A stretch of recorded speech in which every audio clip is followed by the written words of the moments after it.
The Litany. Love of the heart of Jesus. Inflame our hearts.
At the first ray of dawn.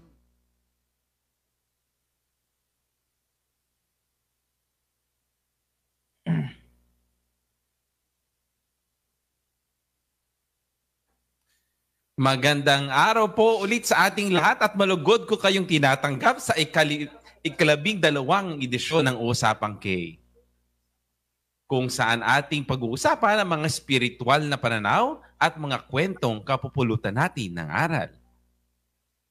Simulan po natin ang ating programa sa isang panalangin. Sa ngalan ng Ama, ng Anak at ng Espiritu Santo. Amen. Panginoon, marami pong salamat sa lahat ng biyayang ipinagkakaloob ninyo sa amin. Maraming salamat po para sa regalo ng bukasyon sa inyong tanging pagtawag sa bawat isa sa amin. Maraming salamat po sa partikular na bukasyon na ito ng pagpapari, ng pagbabigay ninyo sa amin ng pagkakataon upang makapagsilbi sa simbahan bilang iyong mga inordinahang mga ministro, mga pari, at upang kami rin po ay magsilbing pari katulad ni Kristo sa aming kapwa. Hinihiling namin ito sa ngalan ng ating Panginoong Jesucristo. Amen. Sa ngalan ng Ama, ng Anak, at ng Espiritu Santo. Amen.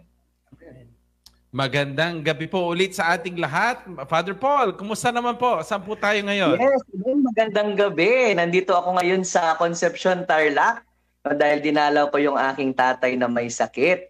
At pasensya na, no? Wala ako dyan sa ating studio. Pero I think ganito talaga yung paraan ng Panginoon na mapagpatuloy pa rin natin itong ating ministry, kahit na nasa iba-ibang panig tayo ng Pilipinas. Ayan. Speaking of ministry, marami po tayong ginagawa bilang mga pari, no? Yes. Hindi lamang po dito kasi minsan sinasabi nila ang pagpapari lamang ay pagmimisa lang at nagdadasal lang, ano? Pero ang ministry pala natin ay marami, no? Marami tayong binibigyan ng tulong sa mga kapwa natin, lalo kahit yung pamilya natin, di ba? Yes, Father. Siguro magpapakilala muna tayo.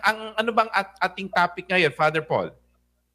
Ayan, so kung last week, di ba, ang ating tinalakay, dahil yung ating special na edition ngayon ay tungkol sa mga vocations. And sinimulan natin sa bukasyon ng pagpapari at nung isang episode natin tungkol doon sa religious life. Ayan, kaya meron tayong in-invite na Dominican. Ngayon naman, no, ay tayo ay pinagpala na nasa kasama natin ang mga seminarista natin, no, at saka isang natatanging pare, ayan, sa Archdiocese of Manila, na napaka-available, no? Batang-bata pa, pero makikita na natin napakarami niyang ginagawa, pero binigyan niya tayo ng pagkakataon ngayong gabi na ma-invite natin siya at makapagbahagi din siya sa atin tungkol sa kanyang ministry as a diocesan priest. Ayan, so siguro maganda siya nang magpakilala sa kanyang sarili. Ayan, Father Herbert. Opo, papakilala po natin si Father. Father po. Magandang araw po sa inyong lahat, lalo sa ating mga tagapakinig na nakatunghay sa ating programa. So, kamusta kayong lahat? Po.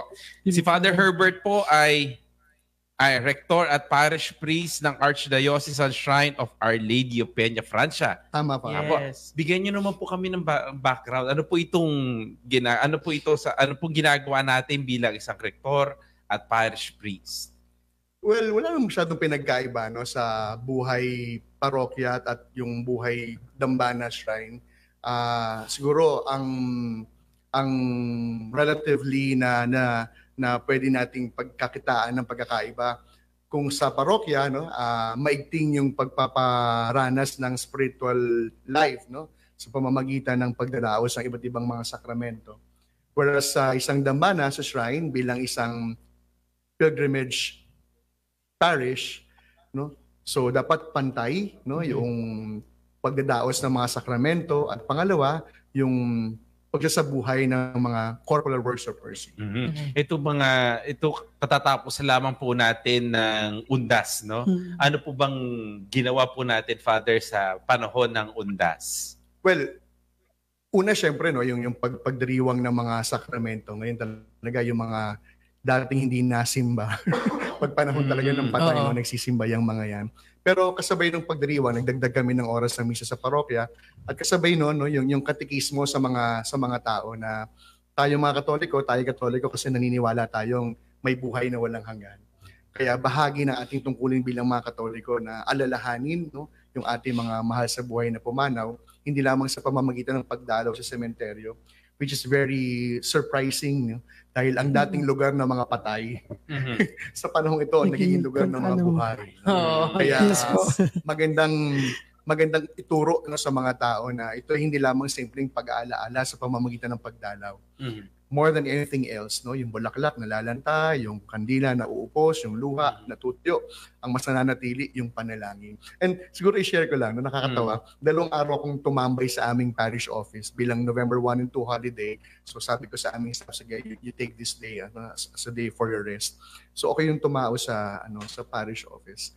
Natatawa ko sa mga tao, although yung iba kilala ko na pari nila ako, iba naman di kilala. At ang very obvious, no, na obserbahan ko kapag sinabing magpapamisa po. So sasabihin ko naman, may misa po tayo ng umaga, may misa po ng gabi. Anong oras po kayo magsisimba? Hindi ho, Father, magpapamisa lang ho. So parang yun yung magandang venue kagad yun, no, na i-catechize na sa pagpapamisa, hindi lamang ito simpleng pag-abot ng sobrang may laman. Kundi sa pag-aalaala ng ating mga mahal na yumaon. Ang pinakamataas na antas sa pamamaraan upang sila ipagdasal ay sa pamamagitan ng pagdaos ng Eucharistia.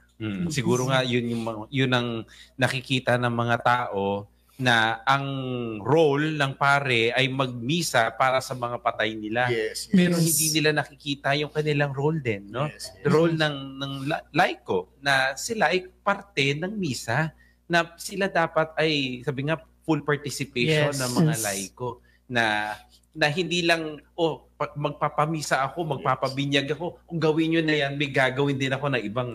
Kaya maganda po yung role din ng, ano po yung pinagkaiba ngayon nung pagiging pare? Kasi sabi nila, kailangan kasama ang laiko. Pero ano po ba ang role ng isang pare?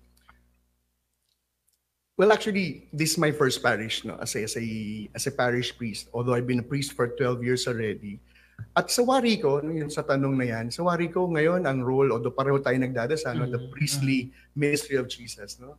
Yung praying responsibility, hindi lamang ng pari kundi ng laiko. Ngayon, maliwanag sa akin na ang pari ay tagapagpaalala. Okay. Tagapagpaalala. Kung babalikan natin sa lumang tipan, no? Sa tuwing magsasalita ang Diyos, no? Thus says the Lord. Sasabihin ng mga propeta, no? Ipinapasabi ng Panginoon. At sa wari ko bilang mga pari ngayon sa panahon natin, no? In the 20th century, how to live our priesthood. Dapat ang pari ay magsilbing laging tagapagpaalala no, sa bayan ng Diyos. Lalo pat higit kapag ang bayan ng Diyos ay nakakalimot. Siguro magsimula tayo sa vocation story na lang muna. Yes, kasi ako din po, Father, Yun. interested din kasing malaman yung mga vocation story. Kasi kaming mga seminarista, Father. may mga, ano din kami, may mga vocation story in which yun yung naging inspiration namin habang kami nagpapatuloy sa aming formasyon. So, Father, paano po nagsimula ang inyong vocation story? Ilang oras ba yung program? Sa napaka-exciting. Well, I think, ano yan, una siguro, I could never discount the fact na yung vocation, nagsimula siya sa loob ng tahanan. Although, I can say na ang nanay ko, very prayerful yan eh. Member siya na apostolado ng panalangin, whereas ang tatay ko naman pagano. Pag nasabi nating pagano, pag linggo, magsisimba kami bilang pamilya na alas 9, pero ihahatid niya kami sa harapan ng simbahan, sa pinaka-altar, siya lalabas na ng simbahan para mag-yosi, tumama. At susunduin niya kami, pagkatapos ng misa, may dala na yung popcorn, apa. So, ganun. Pero, maliwanag sa bahay namin no, na pag linggo dapat nagsisimba. Bago kumain, dapat nagdadasal. At dahil nga taga-Tondo ko, mula ako sa mapayapang lungsod ng Tondo, mapayapa doon, Father. Mapayapa So, naman. ano yun eh, pag summer, natatandaan ko, laging inaakit sa amin yung Black Rosary. So ano yun, kumbaga at an early age, natuto na kami mag-rosaryo. So, bata pa lang, although hindi pa naman ganun kakintal, no, yung kaliwanag yung gusto magpare, pero yung regular na schedule na pagsisimba, pagdadasal, no, pagiging aware. So, nandun na. Pangalawa, natatandaan ko, ang aming parish priest, ang Yumaong Monsignor Pacifico Mendoza. Kaya alas 9 ng umaga, siya lagi magmimisa. Bilib na bilib ako sa kanya. Kasi, sa mga nakakilala kay Monsignor, patay na siya.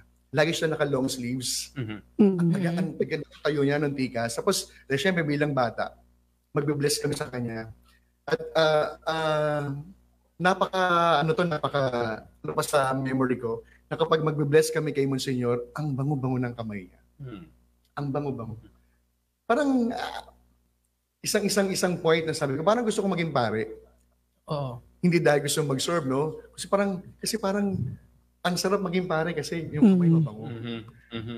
Lahat ng mga bata magbe-bless sa kanya, tapos napakatikas siya, lagi siya naka-long sleeves.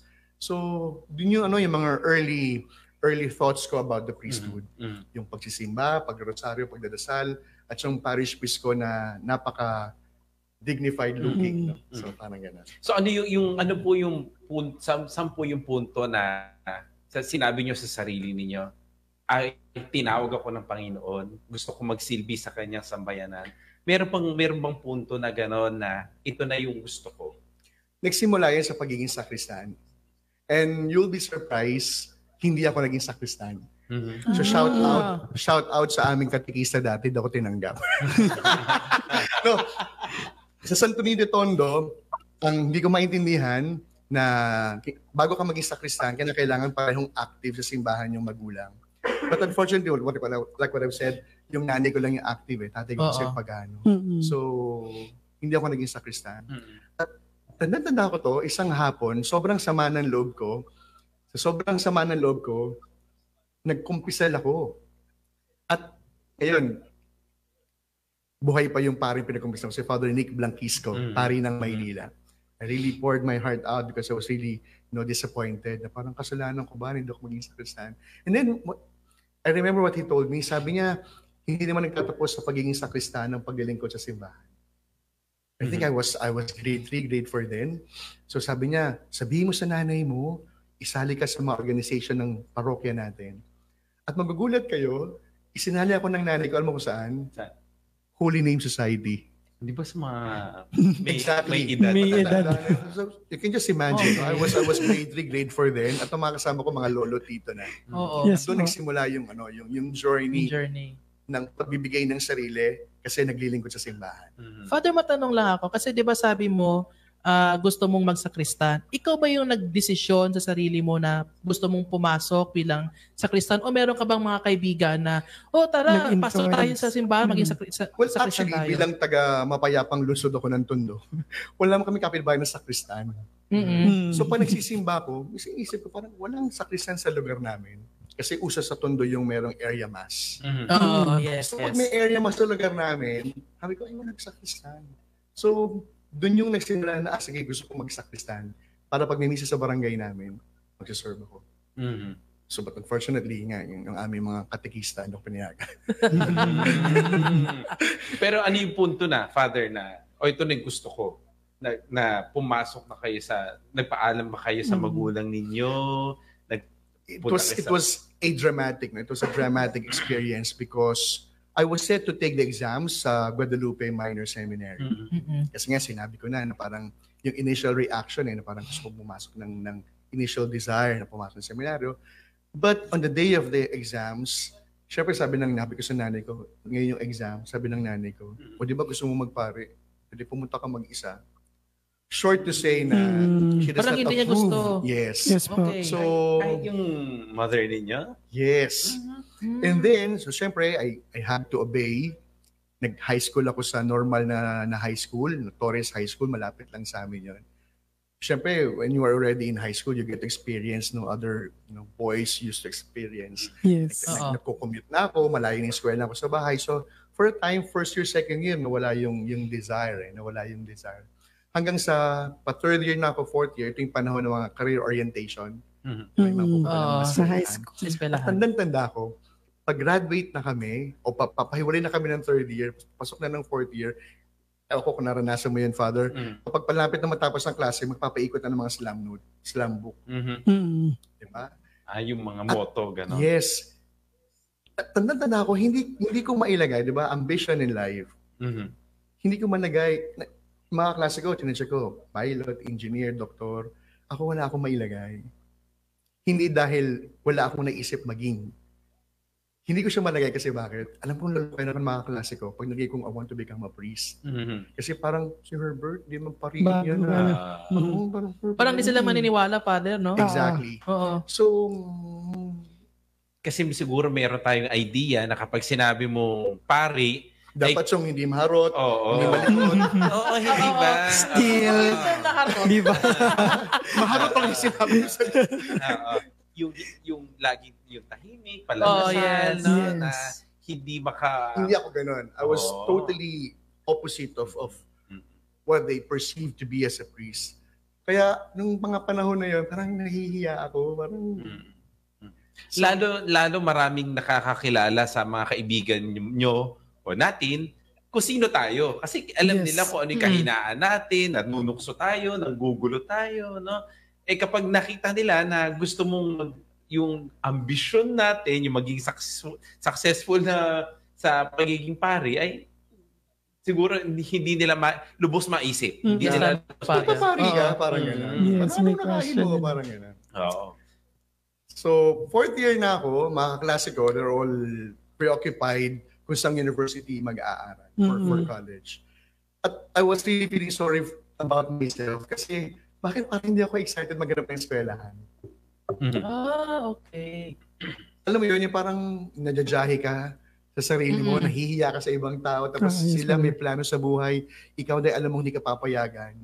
So, ang sabi ng nanay ko, anak, sabi niya, parang mas maganda kung gusto mo maging pare, dapat dalawa yung course mo. Although eventually, sabi ng nanay ko, kaya niya sinabi sa akin yun, kilala niya ako baka daw hindi ko daw matapos yung priesthood, at least merong fallback. So, siguro Parang may nanay plan ko. B. Yes. Oo. So, sa pamilya po kasi namin, sa mother side, ang pwede ko lang pagpilian daw na course, pwede ako maging engineer, nanay ko ay isang teacher. No? May pangarap din sa Sa mga father magulang. side naman, pwede kong, ang lolo ko ay doktor, at tatay ko ay businessman, so pwede kang mamili doon. Una, ayoko maging teacher. Ayoko naman maging doktor, ayoko naman maging engineer. No? So, to make a very long story short, no? So hindi nag-pursue yung pagpasok ng seminaryo for college. Okay. So, good thing, isang university yung pinagtaken ko ng entrance exam, no? So nakapasa hanggang sa I took up civil engineering.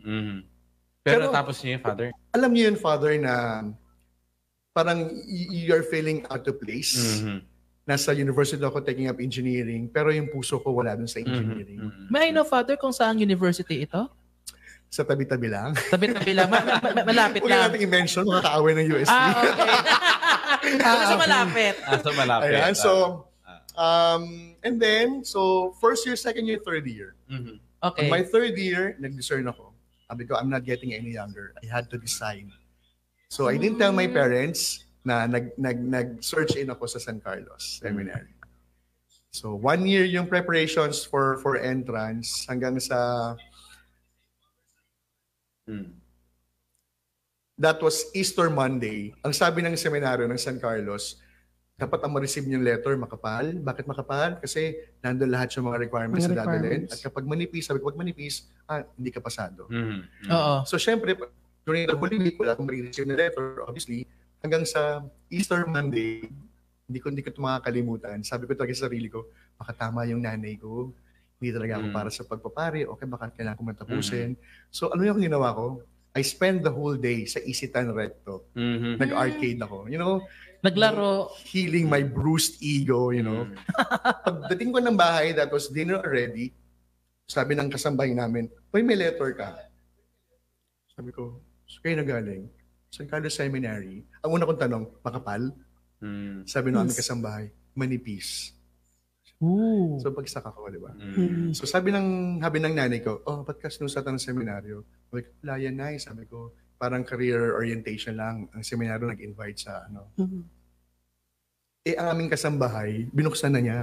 So nakatawa tayo binubuksan niya. Siya nagbukas. Totoo. Siya na. So, patay, wala na ako itong kawala.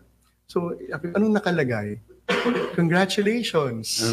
You're accepted for the school year 2000-2001. Sabi ng nanay ko talaga, no kidding, malamang panood ng nanay ko to. Ba't ka susatan ng seminaryo? Sabi ko, kasi baka hindi niyo po ako payagan eh. Nag-apply po ako. Ano sabi ng nanay ko? Nag-a-addict ka ba? Hindi siya makapaniwala na kahit ang nanay ko. So, sabi ko, gusto ko po talaga maging pare. Sabi niya, third year ka na, bla bla bla bla bla. So, sabi ko, ito yung gusto ko eh. So, hanggang sa entrance date namin, you'll never believe. Sabi ng nanay ko at ng tatay ko, gusto mo yan, you go on your own. But, it was only then they told me, after nung natanggap na nila, na parang ang punto nila, kilala natin si Emmett. Emmett's my nickname. Pag nahihirapan yan, baback out yan. So parang yung punto na yon, sige, tingnan natin, kapag nahihirapan yan, hindi tutuloy yan. Kasi imagine, na mga kaklase ko, isang jeep, isang bus, may pa-tarpaulin. Ang pumunta ng seminaryo, ng entrance date ko, ako at yung driver. Dala-dala ko yung gamit ko. Mukha akong basang sisi. Isa lang. So, and then, so fast forward 2 years, hindi matanggap ng tatay ko yung pumasok ko ng seminaryo. Kasi parang ang sabi niya, iba yung pangarap niya para sa akin. Pero sabi ko, I made a pact with God. Sabi ko, bakit ganun? Hindi naman ako mag-a-addict. Pero bakit hindi gusto ng parents ko? Diba? So sabi ko sa Diyos, dapat kung ito po yung gusto ninyo, dapat everybody happy. Diba? Hindi po pwedeng malungkot yung mga taong malapit sa akin. So during my investiture ng Sutana, pag hindi umaten yung parents ko, yung tatay ko, I would really call it quits. This is not really for me. So binigay ko yung invitation sa tatay ko. Sabi ng tatay ko, ano yan? Sabi ko, magsusutana na po ako. Pwede po ba kayong pumunta? Hindi siya kumikibo. So sabi ko sa tatay ko, Daddy, di ba sabi mo, ako ang favorite mo? Sabi niya, tatlo lang naman kayo. You're the only boy. Isa lang akong anak na lalaki. I have 2 sisters. Tapos pangalawa, sabi ko, di ba sabi mo ako pinakamatalino? So sabi mo, kaya ka nga nag-engineering, bla bla bla bla. Ikaw ako yung nagkukompute kapag may mga order sa amin. So sabi ko, kapag pinakamagaling at pinaka-paborito mo, di ba dapat iniaalay sa Diyos? Oh, that was the time. I saw my father cry. And I took that crying as a yes from him na he approves of my entering the seminary. And the rest was history. So, dun sa seminary naman natin, of course, hindi naman lahat yan parang smooth sailing, di ba? Of course, yeah. There are points na you wanted to give up and sometimes you wanted to persevere. Ano yung mga naging challenges naman natin, Father, doon sa seminary? Basically, I think the community life. Kasi, I mean, these are bunch of different people coming from different, backgrounds and, Iba-iba kasi yung character eh. Well, even until now as priest, no? Kasi some mga struggles natin, I'm sure Father, you would also understand na to live in a community setup na hindi ka pa sanay sa mga ganun. So, yun yung mga struggle ng mga unang taon. Of course, no? Not to mention, of course, the academics. Iba ang aral sa seminaryo. Puspusan ng pag-aaral. So, those were the challenges I had to face na at tanggapin na ito yung buhay na pinili ko. So, might as well accept and embrace it. Father, what is the best experience of being a priest? Ngayon, siguro mas fresh pa sa akin ngayon yung bilang pura paroko eh. Dahil nga, I've been a priest for 12 years and it is only now that I was given the parish para maging parish priest. Ngayon, ang mas matingkad sa akin ngayon yung pala Father, na bilang pare, madali para sa atin dali ng mga tao sa langit. Madali rin dali ng mga tao sa impyerno. At lalong mas madaling dali ng mga tao sa ating mga sarili. At ngayon kapag nakikita kong gano'n yung nangyayari, talagang mas lalo kong na-appreciate yung tungkuling binigay sa atin. Parang, kailangan pa talagang umayos talaga ako. Yung gano'n, yung parang, well, I have my own share of, of weaknesses, no? Pero the fact na I was given that opportunity, I was given this particular community to take care of, yun ang laging nasa isip. Parang, anong ginawa ko mabuti para pagkalooban ako ng Diyos na alagaan ang kanyang bayan. Kasi parang pagiging pari talaga na people listen to you, lalo sa predominantly Catholic population sa Philippines. Ilagay kita sa pedestal. Yeah. So pwede mo, pag may sinabi, ang isang pare, sinusunod ng mga tao. No? Kaya ang sabi ni Father, parang pwede nating dalihin ng mga tao sa langit, pwede sa impyerno, o pwede nating tayo itataas natin yung sarili natin. At marami, kaya nga madaling parang magkaroon ng isang kulto dahil marami nakikinig sa iyo. Pero ataas mo rin sarili mo, which is also against the virtue ng humility. No? Kaya ano pa yung mga Father na sabi natin, of course, you're happy, I suppose, I assume. No? Pero, pero what makes you persevere? Ano ba yung nakikita natin ngayon na sa sarili natin bilang isang, hindi lang sa pagiging pura-puro, ano pa ba yung dati yung naging ministry ni Father? Ngayon, bahagi ako ng Liturgical Commission ng Manila. So, I work with Father Jack. Father Jack. Kasi sabi nila, ang pagiging pare, malungkot eh. Pero bakit? Ba ako malungkot, Father? Hindi naman po, Father. Mukhang masayahin po kayo, Father. Pero yung sa ibang tao, kasi parang sinasabi, bakit gano'n si Father? Actually, yun ang akala yata ng mga tao na tayo mga pare. Nagmimisa lang tayo. Umatadan tayo ng PPC meeting. Pero sa likod ng mga gawain ito, siguro hindi pa na-discover ng mga tao na marami talaga tayong pinagkakabalahan. Well, for one, nagtuturo po ako. Ngayon, wala akong turo ngayon sa ICAM. Ano tinuturo po natin? Kalokohan. Well, I teach liturgy. I teach also some theology courses. No? So, ano pa ba? Busy sa community, sa parish. Ngayon ko na Father na-realize na sa parish pala, well, I've been a parish for 11 months na, wala talagang pagkakataon na wala kang gagawin. Kasi iisip talaga ng mga dapat gawin na makakatulong sa pamayanan. So, of course, not also to mention na the idleness is the workshop of the devil. So, kapag talagang wala kang ginagawa, ito yung simula talaga na on the road to perdition. Kaya, yung isa, to answer also isang matingkad na nag-i-enjoy ko yun. Ngayon, Father, pakiramdam ko para akong isang conductor ng isang orchestra. Na with the synodality na ginagawa ngayon at tapos sa Vatican. Bilang pare ngayon, pakiramdam ko para akong isang conductor ng orchestra na ang aking bawat parishioner May mga kanya-kanyang talents, no? You just have to to discover and tap, no? At kapag na-tap mo sila, na-discover mo, para kasi lahat sila sasabay-sabay silang tutunog o magagawa. So just have to to produce a harmony. So yun yung nakikita kong very basically it's an accomplishment but as well as a very challenging work. Indeed. Kasi parang sa atin kasi, sabi nga nila, clericalism na nga tinatawag yun kasi tayo nagkukumpas, no? Pero kung makikita mo, dahil din sa work o role ng pagiging pare, makikita mo na nag-grow sila, no?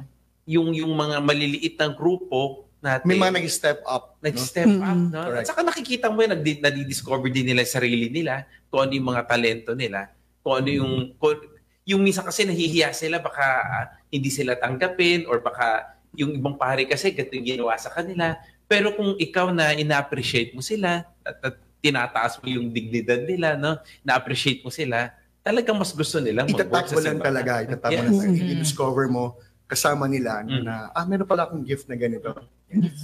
Father Paul, meron kang... May tanong ako kay Father Herbert. Ayan, kasi na-share niya yung mga masasayang experiences niya sa parish, at just same time yung mga challenging. Siguro yung isang question ko is kung paano siya nagpapahinga. Ayan, di ba? Kasi napakarami nating mga ginagawa sa parokya. Paano ka nagpapahinga? Ayan, Father Herbert. Paano ba ako nagpapahinga? O nagpapahinga ka ba? Malinis na pahinga. Paano ba? Ngayon kasi hindi ko pa na-discover, no, yung kasi nga 11 months pa lang, yung na-discover na meron akong tinatawag na me time. Wala pa ako kailangan din natin yan. Although tama naman yun, minsan may mga pagkakataon mas magde-develop yung community pag wala tayo eh.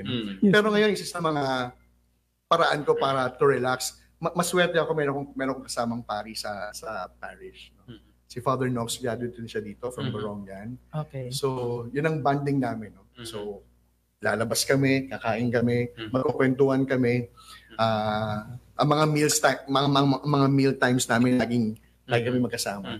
So siguro yun yung bilang pari naman kasi Father, wala naman tayong parang yung Monday, day off, magmo-mall ako. Parang wala naman yata tayo.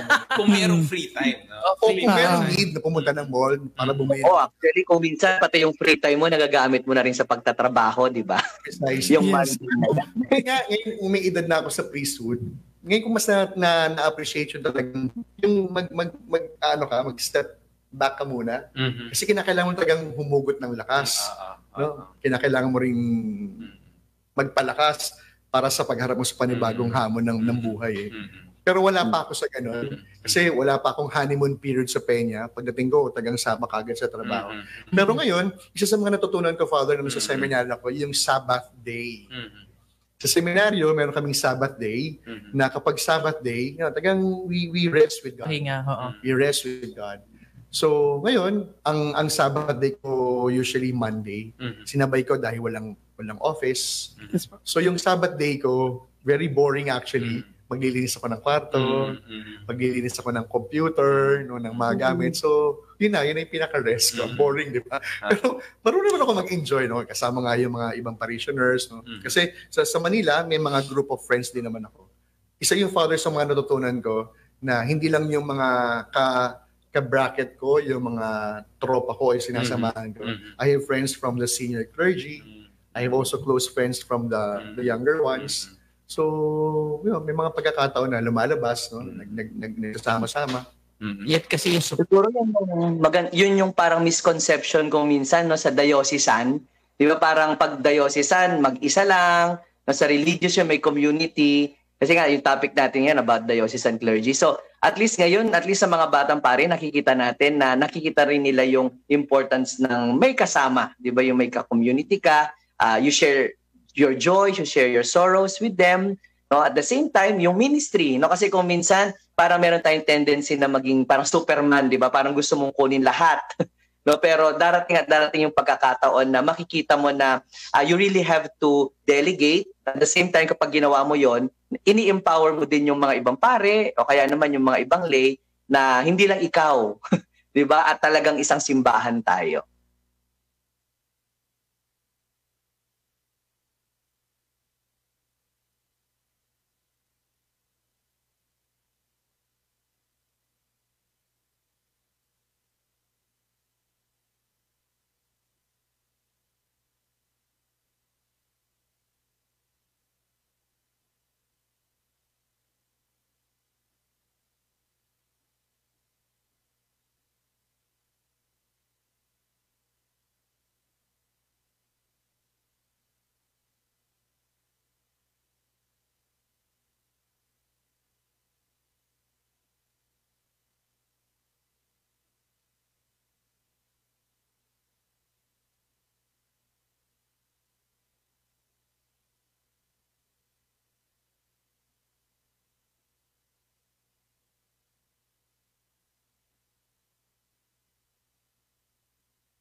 thing na minsan kasi inisip natin, kapag tayo yung pagiging pare, yung ministry lang natin, no? Yun ang nakakalimutan naman natin, yung role naman ng contemplation. Yung role naman na tayo naman maka-benefit ng graces na galing sa Diyos. Minsan, iniisip natin, bigay tayo ng bigay, pero yung maka-receive naman tayo ng graces, kasi minsan iniisip natin, ako ba yung punong-puno ng grasya na hindi ako mauubusan? Na parang gusto natin lahat tayo nagkakaroon ng ministry, pero hindi tayo nakaka-benefit doon sa graces na binibigay. So I remember, no, connected to that, sabi ng aking SD, even until now, siya yung SD ko, si Father Joel Hason, kahit na pari na ako, lagi meron kaming regular na SD. At hindi ko makakuntan yung paalala niya sa akin. Sabi sa akin ni Father Joel, malapit ako ma-ordain, sabi niya, of course, no offense to our social workers. Ang sabi sa akin ni Father Joel, Bert, kapag na-ordain ka, tandaan mo, hindi ka social worker. Pari ka ni Jesus. At pangalawa, sabi niya, lagi mong tatandaan, ang buhay na walang panalangin, isang buhay na alanganin. So, yun na laging umaano sa akin na, hindi ako social worker. At ang buhay na walang panalangin, talagang buhay na kasi alanganin. Doon natin nakikita yung bukasyon natin. Doon tayo muhukot din ng lakas. At yung danger, minsan kasi, Father, mea culpa, meron tayong mga ganitong thinking na my work is my prayer. Di ba? Yung my work is my prayer to God. Hindi uubra yung gano'n kasi mauubos ka rin talaga. Kaya kagaya nga ni Maria, no, ni Martha, may panahon talaga na talagang uukat makikinig. And you would simply learn from the Master. Yes. Father, kamusta po yung buhay nyo ngayon bilang isang rector and parish priest? Especially po, kamusta po ang mga parokyano ninyo? Wala masyadong pinagkaiba nung assistant ako, no? At ngayong kura ko. Siguro ngayon ang pinagkaiba lang, you really have to call the shots. Kasi nung assistant ka, there is someone higher than you who would really take care of these things. Na ikaw utusan ka lang. Pero ngayon, hindi ko pwedeng gawin yan eh. Kasi bilang ama ng parokya, yung mga tao, tagang hanapin ka. So ngayon, ang pinagkaiba ilan, parang hindi ka pwedeng kumampante. Ngayon, Father, no, ikwento ko lang. Iba nga, kasi ngayon, bago ako matulog, iikot muna ako ng kumbento kung may nakabukas na ilaw. Kung merong rubber stopper na hindi maayos ang pagkakalapat, no, patay, itapon ng basura. So yung mga ganong bagay. Dahil wala, ikaw yung parish priest. Kapag nakita mo yung babayaran na kuryente, sandagang manghihinayang ka talaga. No? So, pag may nakatakang ilaw sa gabi, papatayin mo.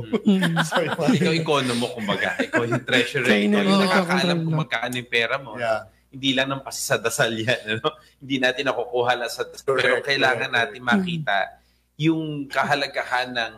Yung kasi minsan iniisip natin pag sabi natin kura paroko, nagmimisa lang, nagbibinyag, pero hindi nila nakikita yung ginagawa natin para sa simbahan, para magkano yung na-maintain mo yung simbahan.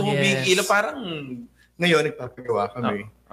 Madugo pala, madugo. Kaya ako, nung ngayon nagpapagawa ko, talagang sobrang saludo ko ngayon sa mga pare na nakapagpagawa ng mas malaking simbahan. Ngayon, pinapagawa ko lang bubong at kisame. Ang hirap pala, Father. Ang hirap. So, talagang sabi ko talaga, ang galing-galing ng mga paring nakapagpatayo ng simbahan. Kasi minsan, yung mga pera naman na nakukuha natin, hindi naman tayo mayaman, no, sa bulsa natin ang gagaling. Speaking of pera, dati, hindi man kayo maniwala, mahihiyain po ako. Parang nahihiya ako na manghingi. Pero ngayon, hindi ko alam, I think it goes with the role, with the responsibility. Minsan, I always find myself na parang, okay, so manghihingi ako. Kasi it is not for myself. No, it is for the parish. No, it is for the need of the community. Parang, nagbabago pa talaga yung mga priorities natin. Para pa may pamilya, padre di pamilya. Nagbabago na yung priority. Nag-iba yung mga pangarap sa buhay. Hindi na ikaw, kundi yung parokya na, yung simbahan, yung mga tao. Siguro, Father, sa lahat po ng mga nagiging responsibilities nyo ngayon, bilang bilang mga brothers po information, paano nyo po na-juggle yung mga schedules po bilang commissioner? And actually, meron pong formula para dyan na ito, I always remember this, that this came from Bishop Ted Bacani. I think we were in second year philosophy when he gave us a recollection. At minsan, ganyan din yung tanong, paano kami makakapag-persevere, no, sa aming bokasyon? No? At ang napakasimple ng sagot, pero malaman. Sabi ni Bishop Akani, simple lang yan, sabi niya. Pag panahon ng dasal, magdasal ka. Pag panahon ng laro, maglaro ka. Pag panahon ng aral, mag-aral ka. Dahil kapag panahon ng dasal, sinamahan mo ng tulog, hindi ka makapagdadasal. Pag ang pag-aaral, sinamahan mo ng laro, hindi ka gagraduate. So ngayon, pari ako, brother, siguro yung isa sa mga bagay na that really somehow sustained me and always made me whole, na talagang pagpanahon talaga ng misa, talagang hindi saray ako ng maayos. Hindi ko alam, I think that is the liturgist in me. Pero sabi ko, dapat naman talaga, gano'n. Pag panahon talaga ng trabaho, magtatrabaho talaga ako. Pag panahon talaga na kinakailangan mo mag-relax, magre-relax ka talaga. So, siguro yun, no? Oo, siguro dahil din sa formation natin sa seminary. Kasi sa seminary, talagang structured siya. Naka-structured kasi yung schedule. Kaya doon natin makita yung wisdom behind the bells. Yes. May panahon ng bawat bagay.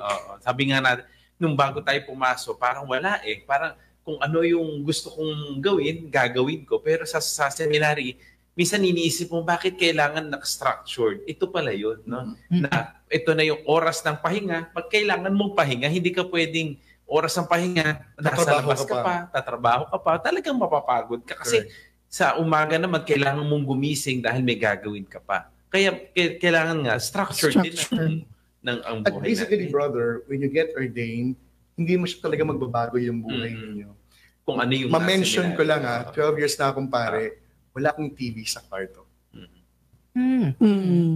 Pag may nagtatanong sa akin, paano wala po kayong TV? Well, for one, no, yung mga pinupuntahan kong pare, wala na talagang TV sa kwarto.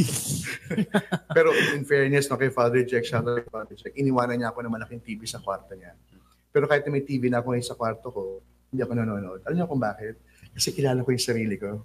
Alam ko, pag nagkaroon ko ng TV sa kwarto, nasabihin ko, tapusin ko mo itong teleserye, mamaya na yan. Tsaka pangalawa, nasanay naman ako for 10 years na walang TV sa kwarto. So, walang magbabago.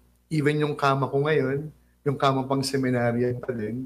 Kaya parang solo, from seminary life to parish life, matagang masyadong magbabago. Kaya mahalaga din talaga yung seminary life. Yes. Hindi yung parang... Actually, you're being trained. It's really a training ground na kapag naging pari ka, wala magbabago kung paano ka sa seminaryan. Ganun din. Ganun ka rin. Kasi minsan iniisip nila, Father, diba, pag ako naging pari, magbabago mas malugod ako. Mas malugod na. Magbabago ako. Magbabago ako at mas magiging banal ako kapag naging pari ako. Kaya ako munang mag-enjoy muna ako seminary life. Pero come to think of it, kung ano yung ginagawa mo pala sa seminaryo, ganun ka rin pagiging pare. Correct. Kasi kung ganyan ka na sa seminary na kung ano yung ginagawa mo, hindi nagtatago ka sa formator mo, sa head mo, tapos ito yung ginagawa mo, ganun din ang mangyayari. Parang, di ba kailangan... Saka hindi mo pwedeng, Father, sabihin na, pag naging pare ako, ito na yung gagawin ko. Diba? Grace is built in nature. No? So, posibleng mangyari yung bagay na hindi mo nakasanayan gawin. Kasi kailangan balikan mo pa rin kung ano yung nakasanayan. Si Father Paul yata may tanong yata. Father Paul?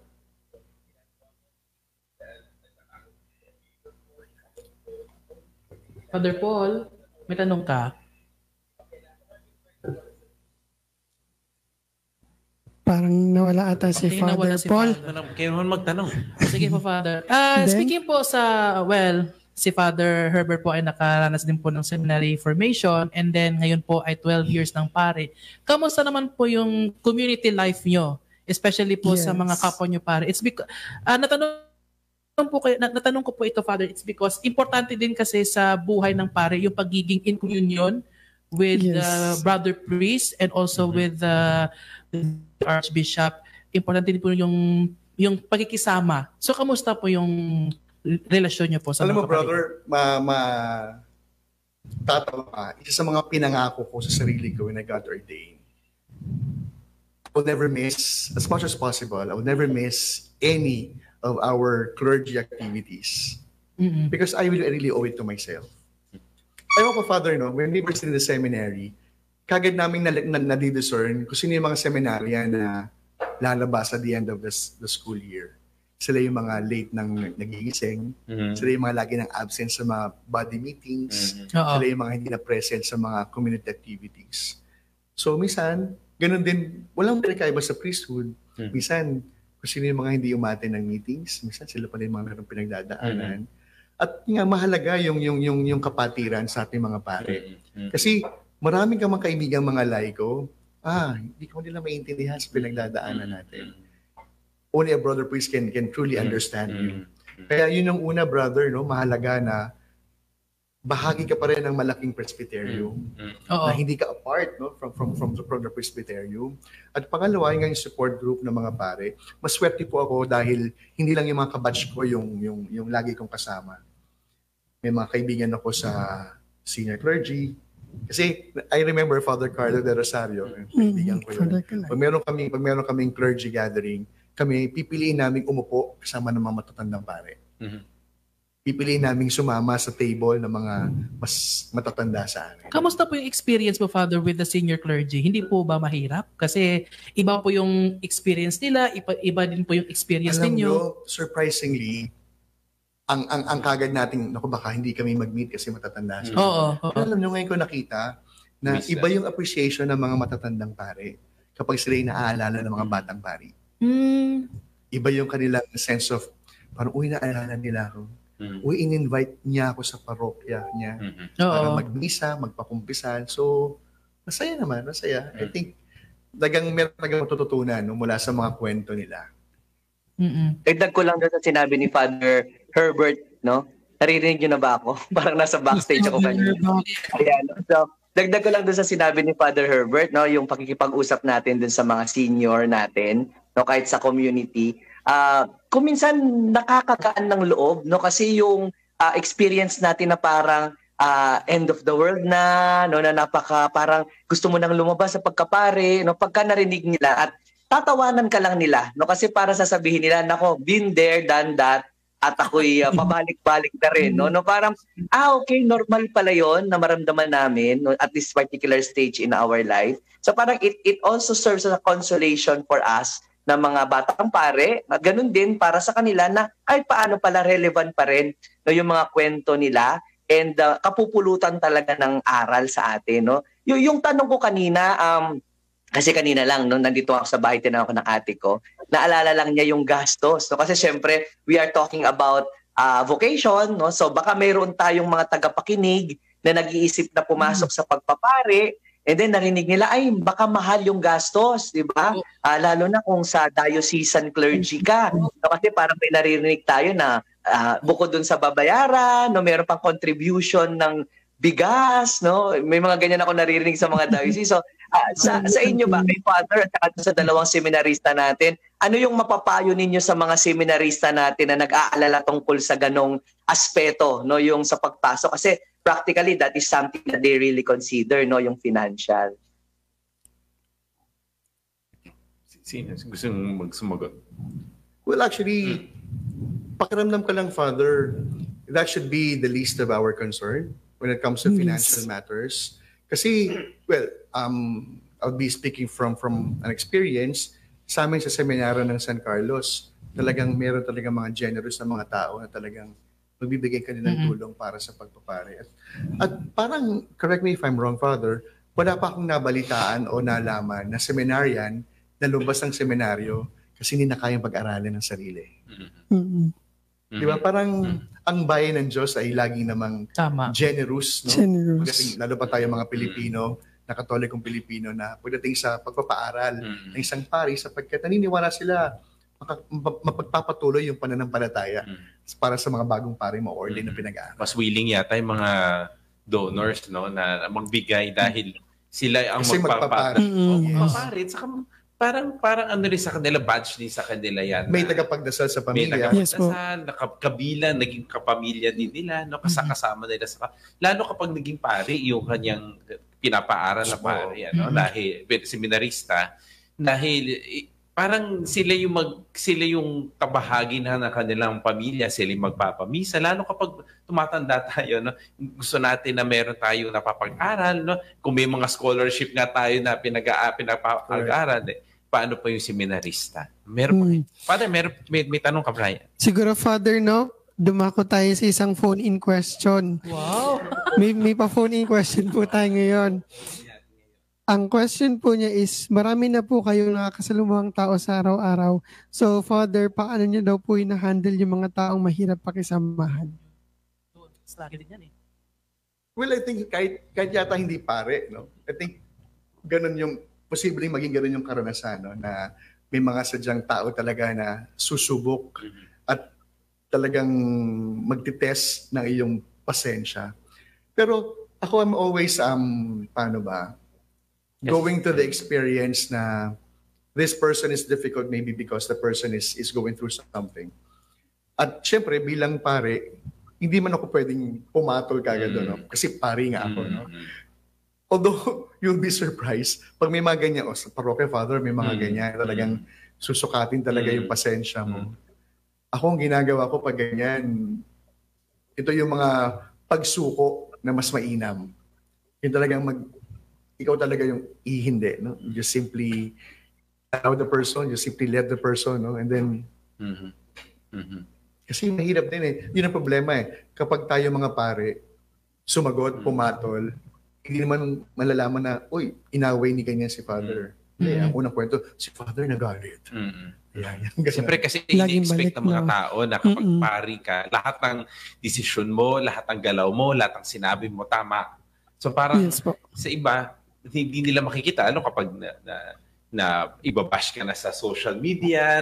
Or Father, minsan din kasi, we also have to gauge, we have to discern, na minsan yung mga difficult persons, difficult people, I think yung kanilang mga comment, it is not about you. Di ba? Parang hindi naman ikaw yung concern. So, if it is not really about you, yun ay kanilang opinion lamang na gusto lang nilang sabihin. So, yeah, I think you really have to be discerning when it comes to that. Hindi naman kasi lahat ng, sabi nga, di ba, kung ang lahat ng aso na tumatahol sa iyo sa daan ay papatulan mo, hindi ka makakapunta sa finish line. Kumbaga, ma-stop ka din. No? Siguro, dumako na po tayo kasi 4 minutes na lang po, no? Bago mag-alas. Parang ang bilis, no? Baka pwede tayo mag-extend. Dumako na po tayo sa pinakahuli po nating katanungan. Siguro, message po ba or describe natin yung vocation natin as diocesan? Siguro sa atin muna. No? Yes po.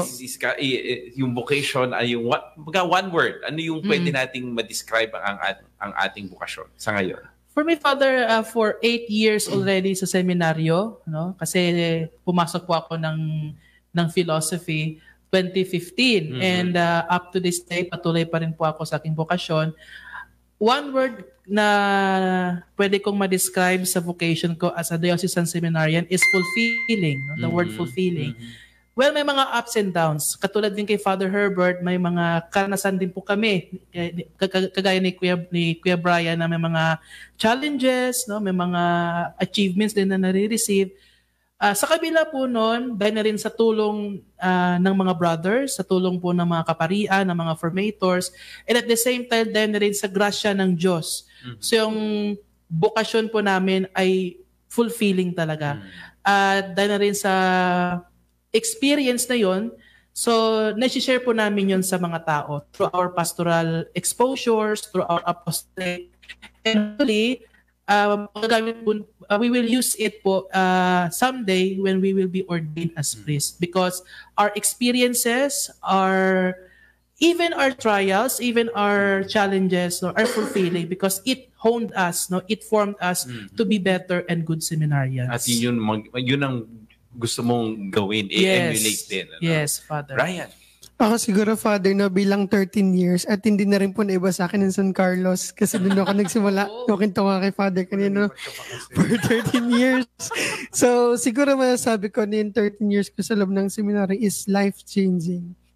Kasi dito ko nakita yung mga pagbabago sa buhay ko na may mga bagay talaga na kahit gusto mong gawin, pwede mo pa naman gawin, pero hindi na siya yung katulad ng dati. Kasi sabi ko nga, pag may mga nagtatanong nga sa akin kung bakit ako pumasok, yan yung isang tanong na hindi ko masagot. Ang sinasabi ko lang is, it's because I want God to change my life. Kung dati pinipilit ko na baguhin ko yung gusto ng Diyos sa akin, pero siguro at this point of formation, siya naman yung magbago ng buhay ko. So, yun, no? For my 13 years, seminar formation is life-changing. Father? Well, thank you for that wonderful question. One word.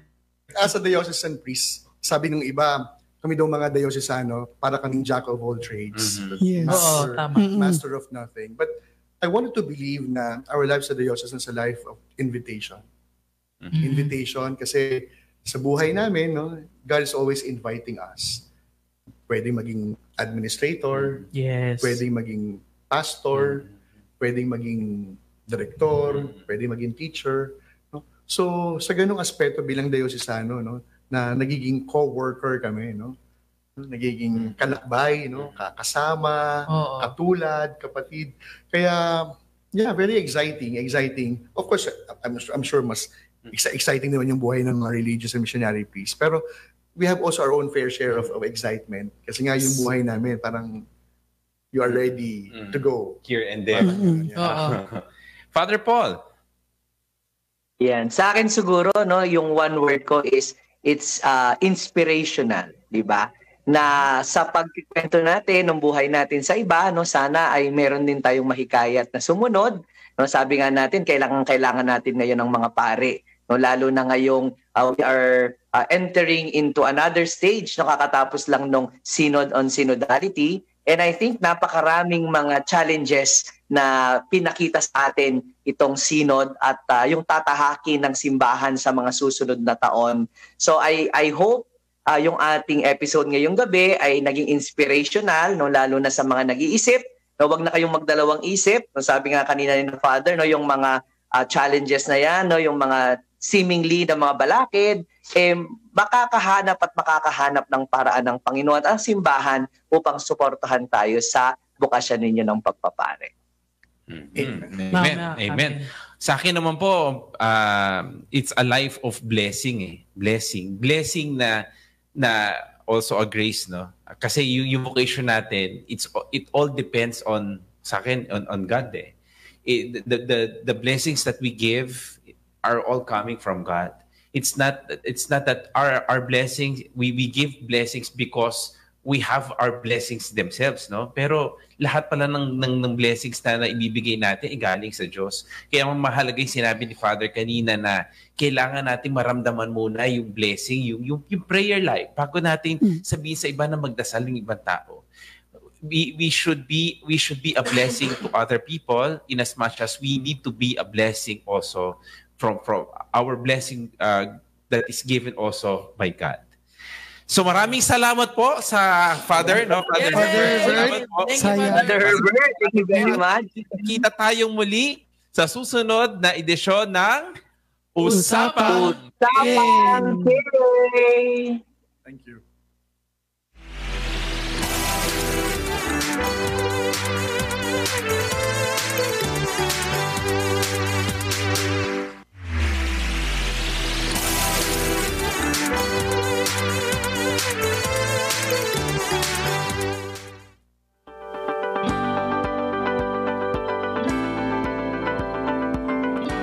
Ito po ang inyong himpilang Radio Maria, bringing Christ into your home. Ang Radio Maria ay sumasahimpapawid sa 99.7 FM Tarlac, 101.5 FM Cagayan, 102.1 FM Isabela, at 95.9 FM Zambales.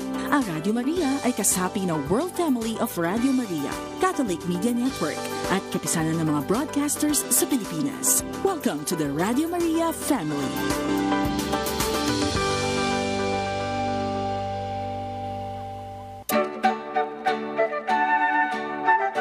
The time now is 9 p.m. and 3 minutes.